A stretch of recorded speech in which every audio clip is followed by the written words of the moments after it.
The way that we breathe, the way that our pelvic floor muscles respond to breath work, the way that our ribs move when we breathe, all affects the way that we function. So join me today as I talk about breathing and how you can tie your pelvic floor muscles into everything that you do so that you can have less symptoms and have a better quality of life by just becoming aware of the way that you breathe.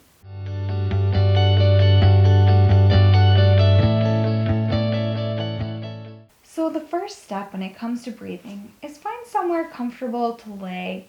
Hopefully it's a little bit quiet where you can just take a few minutes to concentrate on you, how you're feeling, and just really get in tune with how your body is working today.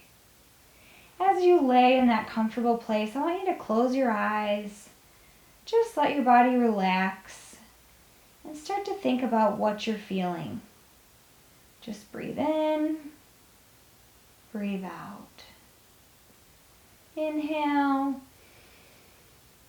Exhale. As you breathe in and as you blow out, does it feel like your shoulders are up by your ears, like you might be holding tension there? Or is your jaw clenched? Do you feel stressed? Or are you just melting into where you're laying? Next, think about your ribs as you breathe in.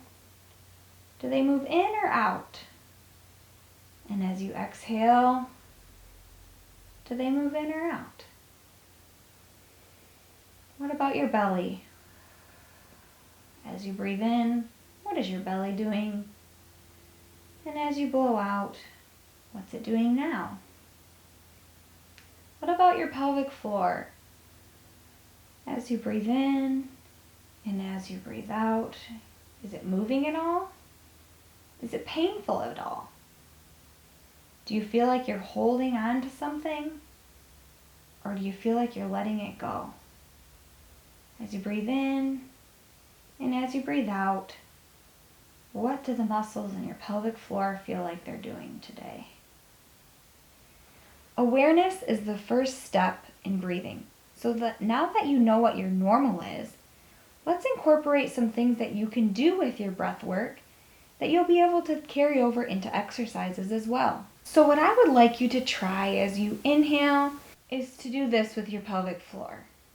With the inhale, you're going to think about your pelvic floor going away from your head. Think about your pelvic floor elongating as you breathe in. So if this were a canister of air, as you bring more air in and it fills up, your pelvic floor is going to go down towards your feet. So give that a try. Breathe in and feel your pelvic floor going away from you. Exhale and breathe in. And your pelvic floor moves away as the space widens and opens in that canister of air. One more time. Breathe in and let your pelvic floor drop and open up towards your feet. Don't hold back. Don't hold tension there. Just open up and elongate towards your feet. Now let's focus the other way.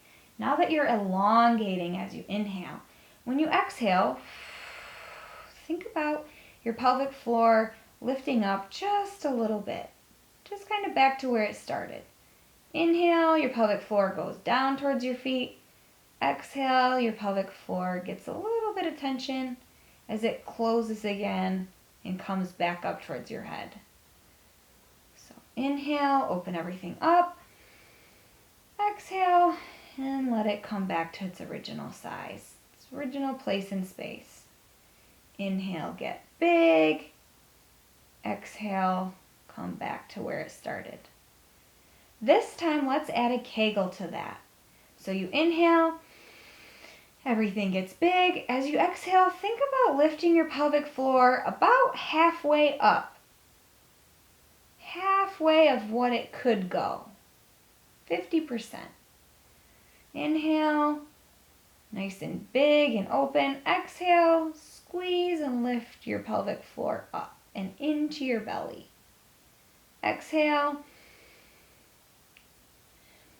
As you inhale, let everything get big and open up. And as you exhale, lift it about 50% of what it could squeeze. Inhale, down towards your feet. Exhale, lift up and in towards your head. This time I want you to give it all you got. So you're going to inhale and let everything open. And when you exhale, you're going to squeeze up and in as tight as you possibly could. And inhale and let it go. Exhale and squeeze up in really tight. And inhale and let it all relax. This would be considered a max contraction.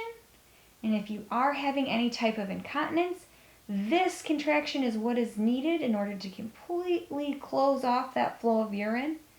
So it's really important that you are able to do that max contraction when it's needed. Also, when you're doing things like lifting, you want to be able to breathe out with the lift and contract your pelvic floor up good and tight until you're ready to inhale and let go of the lift. But as you exhale, some might call it blow and go. You want to bring that nice and tight and up and in and relax it. Don't overdo it here, as doing too many might mean that you can't actually get that full contraction. And for a lot of us mamas, after everything that our pelvic floors have been through with carrying all that extra weight and then delivering baby, especially if it was a vaginal delivery, sometimes that coordination just isn't there.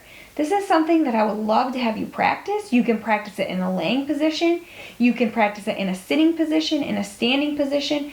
Just try to tie your breath to your pelvic floor contraction and then even beyond into lifting baby out of the crib and doing that deadlift at the CrossFit gym. The same breath work goes for all those activities. Thanks for putting in the work today, taking a few minutes to focus on you, to focus on your breath work so that you know how you function.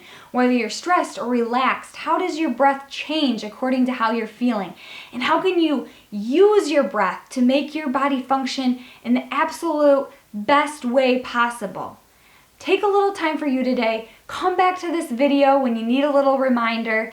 And I just want to say thanks so much for joining me on this journey. I would love to have you subscribe to my channel so that you know about new videos, because they are all for you mamas. No matter where you are in your journey, I think there's something that you could gain from watching my videos. So please subscribe to my channel if you want to see new videos when they come out each week. Thanks so much, and we'll see you all next time.